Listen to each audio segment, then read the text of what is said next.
Engineer Joe here.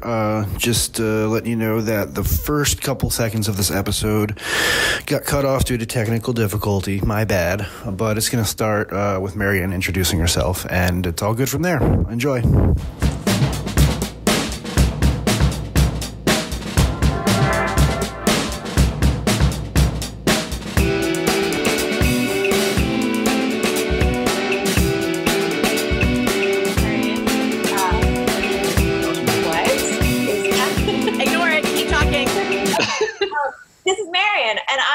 Here at Happiness Island, and I can't wait to hear Samantha's voice over on Ream Island. Hi, I'm about 15 minutes and 2 other islands away from Marion. And my name is Samantha Nuckenbauer. I'm originally from Philadelphia, and I'm an instructor here at New York University, Abu Dhabi. Yes, you are. Yes, you are. And I'm glad that we're all here. So there's 6 of us. So that's fabulous. We're going to take a look at 3 poems by a poet named Anne V Devilbiss. And I kind of love that name. Devilbiss or Devilbiss? What would you say? Devilbiss? Devilbiss. Devilbiss. Can I say bliss though? Devilbiss.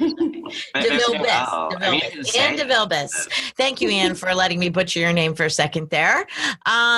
So anybody ready to jump right in? Because if you're not, I will. Let me just do it. I'm just going to do it. You know what else happened today? What? I drank a whole French press of coffee. And then I came to school and I got another one. How big was the French press? Like a standard French press. Like a 4-cup French press? I'm ruining the story. I don't know, but I'm coffeeed up. Me too. I'm drinking all of the coffee since Tim isn't here. All right, so here we go. Do it. Anne V Devilbiss. Anne Devilbiss, spell to cultivate gentleness. Cull the petals from this year's roses until they rest in your palm, a flock of yellow lambs. Become quiet as the slip of blue, trailing the skink as he runs to a calmer scrap of sun. Borrow the umber from the wheat and gild the barbed stalking of wild thorns. Mellow what is bitter, careful as a honeybee who knows death inside the sting. When your blister-mouthed daughter comes to you seeking water, give her your every drop. Think of milk and let it soothe you, like the white silk that waves once the war is over. There you go. Well read. Really gorgeous. Yeah. What's a skink? Tell me what a skink is. You know, I didn't mean to look that up. Is a skink a skunk? I thought it was a small woodland creature, but I am looking it up now. Okay. It is a smooth-bodied lizard. Oh, or that's absent limbs. right. Typically Now that burrowing you in said sand. it, I've heard of it. Yeah. Now, see, if Tim was here, being that he had spent some of his lifetime growing up in Florida, I bet he would have known the skink. Yeah. No, I thought it was like a woodland creature, but it's really a desert creature. Tim Yeah. when I was a kid growing up in Florida, I used to chase skinks down my yard. Aw. Is that your imitation of Tim? Yeah, is it good? I think it's pretty good. It was a good imitation. I was like, Marion, you didn't grow up. What are you saying? But it was a very good Tim Fitz imitation. But okay, so I focus on the skink because in the spirit of Tim Fitz, it's the radiant image that he so loves that seems to be like on the tip of this poem's tongue, right? Like it's an incantation, right? Right. So it's an incantation of these stitched images. Yeah. And I'm just curious to know what you all think of that feeling that the poem creates in that incantation. Well, I love this sort of attendant narrative that's sort of the spell is so general. And so we kind of have the beginning of a desire for something. And then the poem kind of moves back and forth between sort of these general instructions and these like very specific moments. And I sort of love, because I mean, one of the dangers of a poem like this is that you have a narrative that feels withheld. Yeah. And it doesn't feel withheld. It feels kind of like slightly occluded, which I'll relate to the occult, which is the spell, right? So I don't know. I had this really satisfying sense of being next to a story that's still opening out onto something kind of humanist, and I really liked that. I mean, the blister mouth daughter is really gorgeous. Yeah. And I like that last line, like the white silk that waves once the war is over. That was such a surprise. They came from so outside, and usually that might be startling, but I don't know. It startled me in a good way. It's a sense of calm that I really like, especially towards the end of it. Mm-hmm. Well, and it's like an image system, right? I mean, the water gets you to the milk that gets you to the silk, right? And the blister and the soothe and the, like, I mean, it's really, I mean, it sort of flows really beautifully in a very, very associational way. Mm-hmm. That's not overdone, right? I mean, it's really, really subtle.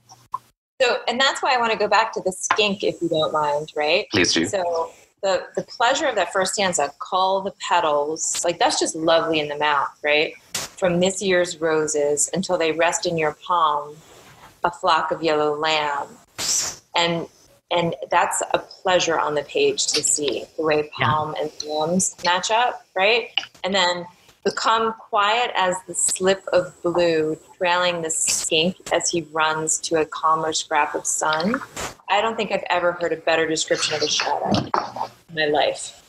A calmer scrap of sun. I know that I just loved that phrase, but It's the slip of blue. It's the blue behind the skink. Like that must be the sail in the sun, casting a shadow, looking for more shadow. Like, it's just beautiful, like the layering of that. And then borrow the umber from the wheat, right? Like, it's a surprisingly, like, complex series of images delivered in this, like, you know, occultish, occluded incantation. Yeah. You know, I cannot believe I'm about to say this, but I am. Like, spoiler alert to our listeners and those of you, a note to our listeners. Only one or two of us see these before they get brought to the table, and we have had zero conversation. So what I'm going to tell you and our staff is that all three of these are spells. So Anne must be working on a series of spells. And I just kind of wanted to put that out there as we discuss. The next two poems are also spells. So I think you're saying that if you're listening to this podcast, there is a high degree of magic that is emanating from this conversation. High chance that Anne is indeed a witch. Oh. I hope so. I hope she's a witch. I love witches. One theory of poetry, some of the earliest fragments of written poetry in the West are spells. That magic and writing are deeply connected because it's this thing that stabilizes something in the universe and then can kind of make something happen. And so the earliest spells, these kind of incantations, which I firmly believe continues to exist in the soundbite, that if you continue to repeat the soundbite enough, you can often make it true or make people believe that it's true. And so I'm gonna stand up for, like, actually this is returning us to a kind of origin narrative of poetry. Oh, fabulous. Well, I'm glad to hear it. They're mostly curses. I mean, they're mostly like spells to make people's chariots lose races. Oh. Like, I mean, they're not, they're yeah. These are all three of these are positive, especially this one to cultivate. We feel much better about this magic than, like, not cursing gambling. You know, Zoe, you know me the least of everybody present. I'm sort of a witch. Right, Marion? I mean, you are too. How are you, witches? You cast spells in your spare time? Witch. What's a witch that just walks around and things happen? Hillary Clinton. Like, Not, you know, are you casting spells? The reluctant witch. No, Kathleen, what is the word I'm looking for? Are you saying you feel connected to nature? Are you saying that good luck follows you? Or are you saying like... Do you twitch your nose and things like that? Like, are you clairvoyant? Oh, well, we promised we wouldn't go on tangents, but I just mean like I walk in rooms and lights flicker 3 times. Oh. I think of a thing and it happens. You know what I mean? So you're like a character from like a Stephen King novel. Well, Walking through the world. Marion has this magic power as well, right? Marion often knows who's knocking on the door, like that kind of thing, right? No, but what happens to me is I often forget that I have that power. So every time it happens, I'm like, holy fuck, that happened. Right. So we got to figure out what that word is. People that walk around with magical powers without intending. You know what I mean? Like Right. things just happen. I think Stephen King calls that The Shining. I think researchers call that expert knowledge. Well, this is why I keep saying Hillary Clinton. There is something about being a powerful woman in the world right now that feels like it has to come with some kind of crazy framework, right? Like, oh, you're so powerful because you're witchy, right? Rather than simply being powerful badass that you are, Kathleen Volkmiller, right? So that's what I want to ship a book that I read that's great, kind of on this topic, and it's by a woman named Kristen Soley, and it's called Witches, Sluts, Feminists, and then it has a second subtitle, and it's exactly what you're saying, Mary, and it like intersects these 3 ideas of women, and basically you can like replace one of these words for the other in modern times or medieval times, and you get a lot of the same image of a woman. I can't wait to read that book. Thank you, Samantha. Yeah. I will bring it to your office.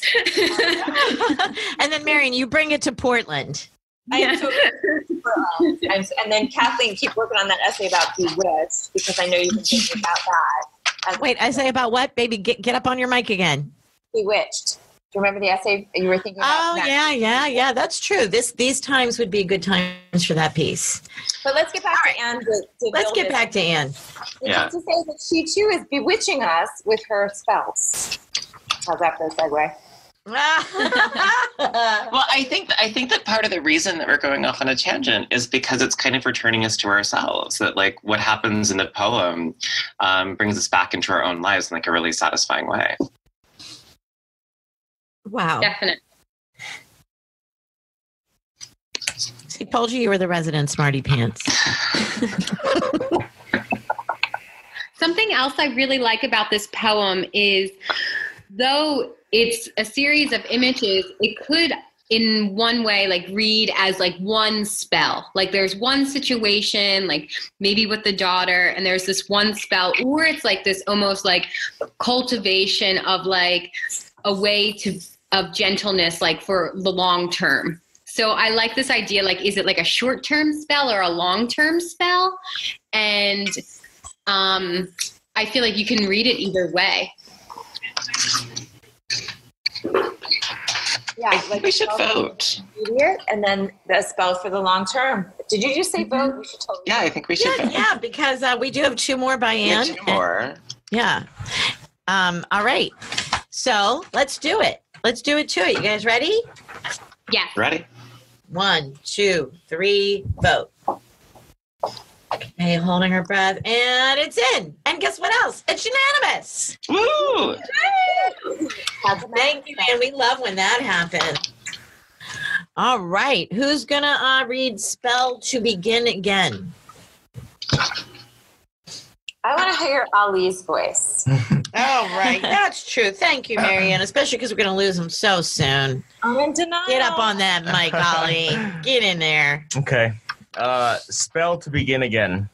I wake with a black shroud draped over my head because of windows, because the sun insists with its terrible heat. I unravel myself to the light. Weak knit as I am, spill my limbs onto the floor until they start to obey. Each hour is molasses, spooned into my maw by an anxious mother to hide the bitter taste of medicine underneath. I trudge and amble with nervous hands, wear narrow paths into the carpet, into the wood of the floor underneath. Each day the things I want pile up like dead leaves until I must find the big rusted barrel and burn them. Each time in the embers, a new shape, rustling to life. Gorgeous. Excuse me, snapping.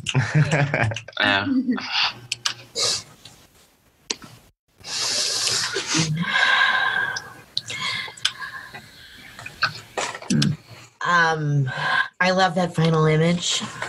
A new shape rustling to life. I so see this like whirl. You know how there'll be a little, what is that called? A squall. You know, a pile of leaves will spin in front of you, you know? And that's what I see in the coolest way, that it goes all the way up into a person. And all that description of the waking up. Weak knit.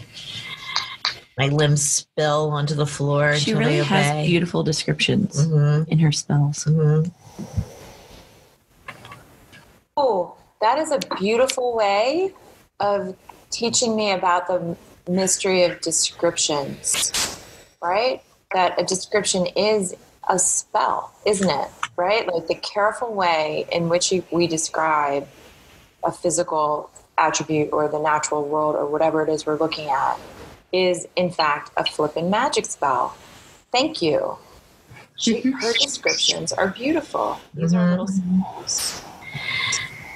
Those, I mean, this is darker, let's say that, maybe negative, you know. Each day the things I want pile up like dead leaves until I must find the big rusted barrel and burn them. Right? But our title is Spell to Begin Again.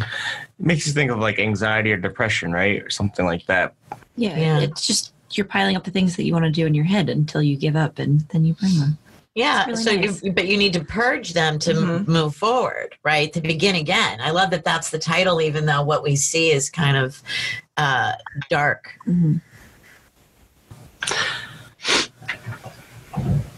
So I actually love the third to last stanza. I trudge and amble with nervous hands. And then the line break is wear narrow paths into the carpet, into the wood of the floor underneath. And for the life of me, hanging wood at the end of that line makes me think of every single like fairy tale into the woods, you know, witchy moment, right? But then it's of the floor underneath. So I feel such a control in the delivery of these images that it's pretty delicious. You know? And it is anxious. It does cause anxiety. I trouble with nervous hands. Yeah, I can see that.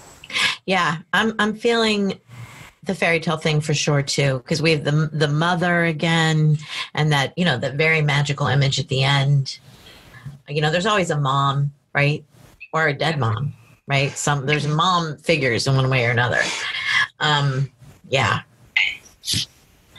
Gosh, you guys. What else are we going to say?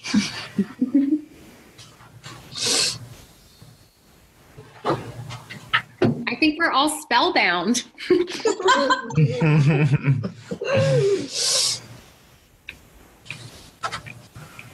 Yep. Here's a little goofy thing I can say. So in the last fake snowstorm, my son and I decided to bake cookies, and we didn't have any brown sugar. So we asked Google what to do, and Google said to use molasses. Did you guys know that? Yeah. Did you have molasses? And I had molasses in the house, which was also magical. That's a bit odd. It was an unopened jar. I have no idea why I bought it. And he was like, oh, boo. Like, just assuming we wouldn't have the molasses, but we did. So that's just a little baker's tip for you. Side note. If you're ever out of brown sugar, you can substitute molasses. I think I'm going to be going to the store either way. You like them, though. I brought them in for you. I mean, those are the cookies you enjoy. I enjoy. like the cookies. It's just that I'm not going to have molasses you won't have the molasses in my shelves, right? Well, it has iron, and nobody knows that. Okay, so I want to say that the molasses story makes me actually go right back into the poem and think about it.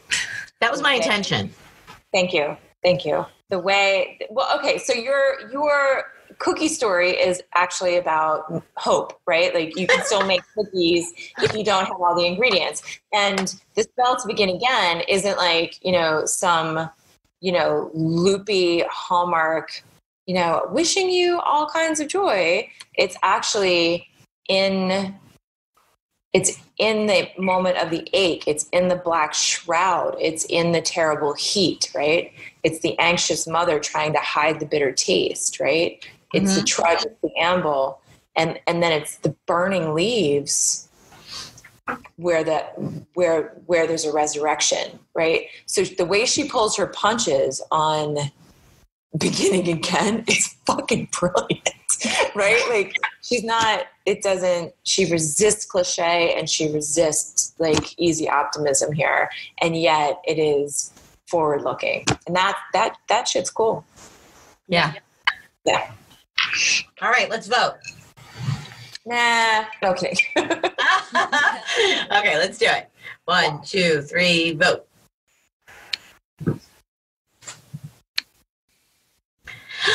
It's unanimous again. It's magic.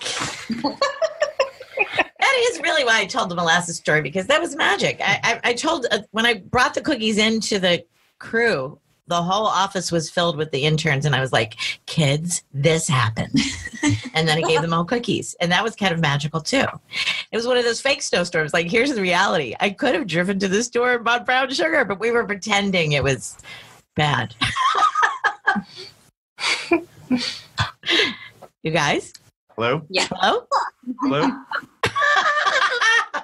Crickets from my friends.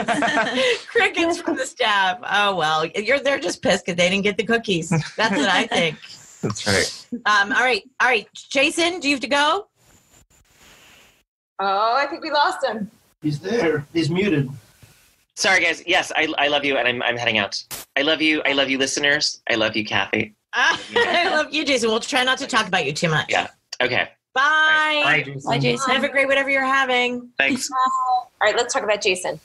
Okay, so one time he slept over at my house and he borrowed some satin pajama pants. And guess what? You didn't get him back? I didn't get them back. He kept them. But I have to say, his butt looked a lot nicer in them than mine does. So I like to know that they're out there being worn well. Realize, okay, now that makes so much more sense to me. I could never understand why Jason was taking selfies in satin pajama pants and sending them to us. Yeah, never mind. Okay, so who wants to read Spell for Empty Hands? Samantha. I'll do it. Can you hear me? Hell yeah. I hear you good. Spell for empty hands. I gave you riot and thunder, rest and feather. I gave you all, the salt I had, marrow too. Blame the clouds for your fear of lightning, and you are a fool. Don't hate the dry grass, for lack of rain, the endless sky, for lack of horses. There's no more fault in an empty room than the dust we left behind to mark it. If I had been there when the earth rose too fast to meet you, there is nothing I could have done. If my hands are empty now, it's not for lack of missing you. Bravo. Yeah, thank you. Zoe, I'm putting you on the spotlight because we only have a couple more weeks with you, too. Yeah. Although the open door policy also applies. But she's making all kinds of faces and sounds that you might not be picking up over there. I know. I think this might be my favorite of the three. Wow. It's just very strong for me. Okay. Why? I don't know. It's just don't hate the dry grass for lack of rain, the endless sky for lack of horses. That kind of sticks out to me because it's not the dry grass's fault. So I don't know. You get the there's a lot of sense strong. you get the sense that this person, whomever they were, did like everything that they had in their power to. At least that I'm And getting her the sense of hands like are a empty of it. relationship. Yeah, there's a relationship here, and this person's trying their hardest to make it work, and you know. It just, But for better or worse, they don't succeed because they have nothing left to give. They have just empty hands, and this is their spell to recover from that. So interesting. Because I don't know, help me out. Did anybody, I saw a terrible accident when the road, wait, I don't want to screw it up. If I had been there when the earth rose too fast to meet you, there's nothing I could have done. I didn't think of that, but now that you say that, that makes a lot of sense. So now that you say that, it makes me think of there's a relationship and one of the parties committed suicide. Ooh. Suicide. I did not see suicide. I did see. Oh, no, but that actually works. Yeah. Wow. Okay, so it's a failed relationship with a suicide, or what I saw was a terrible accident. Either, both. Yeah. Yes. Yeah. Yeah. With the other, some other. I don't know if it's a lover or. God. The suicidal notion kind of makes a lot of sense to me rereading it, because maybe the person had a lot of hate towards everything. And the writer's just kind of saying, you don't need to hate all of these things because they're not necessarily doing anything to you. And yeah. And look back up at the top, right? Now I'm starting to see Ollie's read. I gave you riot and thunder, rest and feather. I gave you all the salt I had. I mean, these are a lot of sentiments that are expressed by people when, like when you have somebody that, is tearing their life apart with addiction or something like that, you feel like you're doing everything you can to try and help them, but they won't help themselves. Right. Yeah, and that fourth stanza too, in terms of someone taking their own life, like this idea that, they're unhappy, they don't know where to blame for the unhappiness. I think I'm with Ali on this one. There's no more hope. So dear listeners, there are these moments in this podcast when you're like, good poem, good poem, good poem. And then you listen to your smart, beautiful, generous friends spend time on a poem and you want to weep with its beauty. I'm having one of those moments. I had no idea how good this poem is until you all paid attention to it. It's an astounding poem. Wow. Well, that's why we're so slow to respond, reader. Because we care so much. It's true, though. And, I can reveal this now that we're on number 3. When I saw these, I was like, yeah. But not, just like Marion said, not like whoop-de-doo, yeah, right? And then when I was preparing for today, even my second read of them, I was falling more in love with them. Yeah. And now after the conversation, I'm all the way in. I want to read the second one, I think. I want to read that every morning, maybe. It's the power of the Yeah, I'm thinking I might do that. A 30-day experiment or something. That could be a thing. So, yeah, that's why we do this podcast. Thanks, man. Yeah. Holy shit. So, just also, I'm going to reveal something. Marion, don't get mad. Marion is voting, even though we didn't call for the vote. She's sending me multiple texts with her vote because she's feeling it. We should have, we are going to try to video the podcast. I just had a conversation with the people in Westfall, and they want to do it. So you would see us, and the faces we're making at each other would have to behave very differently, right? But it would change the whole dynamic. Yeah. Well, you know what we'll have to do when we record? If you're not here, you'll have to be staying live on camera. You can turn your camera on in Zoom, right, Joe? Yes, we could be looking at you the whole time, and so we could have like one camera on the screens maybe and one camera on us or something. We'll figure it out. Yeah. Oh, I see you now. Hi. Hey. Hi, cutie. Sorry. Oh, I get to see your house. I've never seen your house, and that's your cat. It is, and I have a really cool painting. Yes. And I just bought a couch almost that color. I promise you this weekend. We have matching couches. I'll take a photo and send it to you. Okay. All right. Wait, let's just go on tours now. Oh, cool. Where's Marion? No, Marion, can you turn your camera on? Just Probably her internet. Oh, all right. All right. Okay, so now that we can see you, Sam, you can actually do a 1, 2, 3 thumbs up. Mary, are you still there? I'm still right here. All right, here we go. We're going to vote. Hey. Sorry. You want to turn your camera on, Marion? Oh, wait, hold on. Let's see if it works. We're like, we've done this 3 years and we're making this discovery today, right now. Are we ready? Oh, I see you. Hi, Mare. Okay, 1, 2, 3, vote.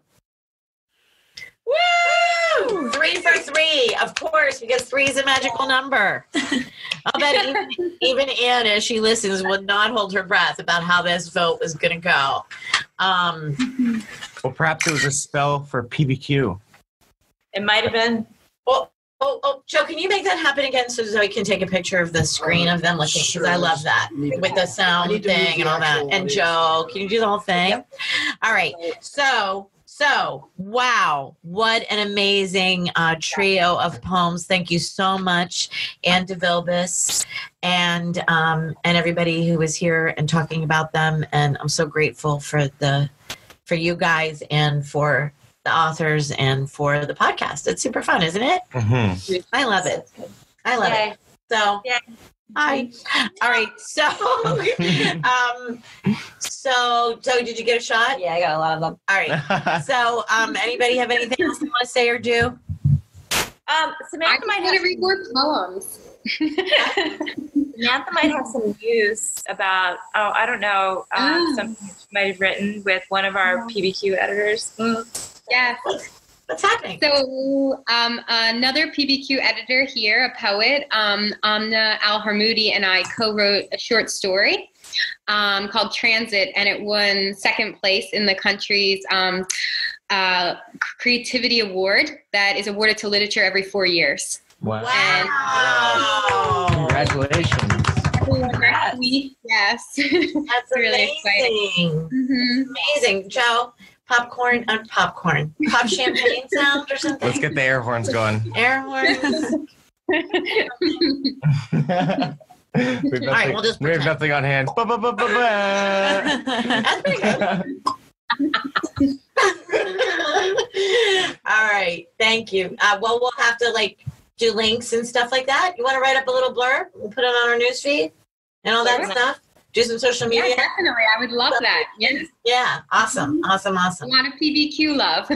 Thanks for outing her, Marion. She never would have told us that on her own. Yeah. So to wrap up this episode, let's just thank Anne again and woohoo to everybody and listeners, our slushies. Keep telling us how you feel about what we're doing and keep reading.